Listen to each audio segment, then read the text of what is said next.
Bonjour, bienvenue dans ce petit tuto vidéo. Alors, il n'y a pas longtemps, Dan a posé une petite question sur le forum, à savoir sur le post comment éviter ça. Alors, comment éviter ça? En fait, il voulait savoir comment on pouvait enlever cette ligne. Donc lui, ce qui l'intéressait, c'était quand même de le faire à la prise de vue, mais bon, ça semble compliqué. Donc on va un petit peu voir dans Photoshop comment enlever cette démarcation de fond entre la fin de votre bac et votre plexiglas, d'autant plus que c'est très facile à faire. Donc voilà, Dan m'a envoyé la photo brute. Voilà. Donc c'est ouvert dans Photoshop CS6, mais ça va très bien fonctionner avec n'importe quelle version de Photoshop. La première des choses, vous venez ici, vous allez dupliquer le calque. Voilà. Et on va convertir ce calque ici pour les filtres dynamiques. Filtre, convertir pour les filtres dynamiques. Alors on pourrait le faire en direct, mais ça sera relativement compliqué, donc autant passer par les filtres dynamiques. Donc on clique dessus, ça peut être long suivant votre ordinateur. Et ici, vous avez un petit icône là qui apparaît dans le coin de votre vignette.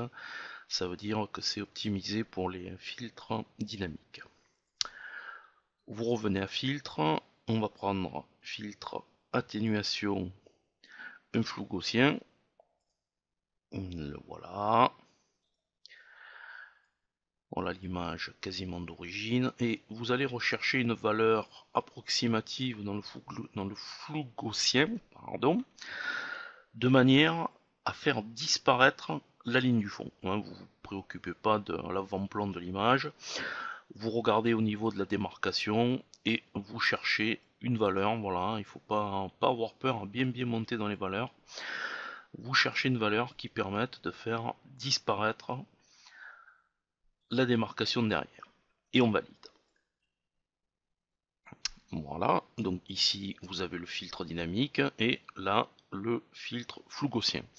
Alors, l'avantage du filtre dynamique, c'est que par exemple ici, je peux à nouveau double-cliquer sur flou gaussien et j'ai à nouveau la fenêtre de réglage. C'est ça l'avantage des filtres dynamiques. C'est-à-dire que si mon filtre flou gaussien n'avait pas été assez fort ou le contraire, je peux revenir à n'importe quel moment et le retravailler. Donc là, on le remet comme ça. Vous avez ici la vignette du masque, donc vous allez cliquer dessus. Vous allez venir prendre un pinceau. Vous le réglez 100% d'opacité, 100% de flux. Et ici, vous vérifiez bien que vous êtes en noir et blanc. Voilà, on a besoin de la couleur blanche là, immédiatement. Vous cliquez dans la vignette et vous faites la combinaison de touches CTRL-I. J'inverse le masque, c'est-à-dire il était tout blanc, donc je le remplis en noir, et bien entendu, ce qui a pour effet d'annuler l'effet du filtre flou gaussien. Avec le pinceau blanc, ouais, vous adaptez la taille du pinceau à la ligne, donc vous prenez assez large quand même. Voilà, vous prenez à peu près une valeur comme ceci. Vous vous mettez à peu près aux trois quarts et vous peignez sur la démarcation.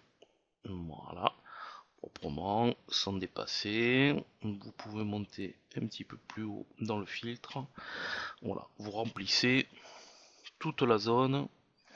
Voilà, on le voit ici. Vous remplissez toute la partie supérieure en blanc. Et comme vous avez pu le constater, on a fait disparaître la démarcation. Maintenant, il ne vous reste plus qu'à revenir ici sur le filtre flou gaussien et ajuster la valeur de façon à être sûr. Vous voyez, là, on refait apparaître la démarcation.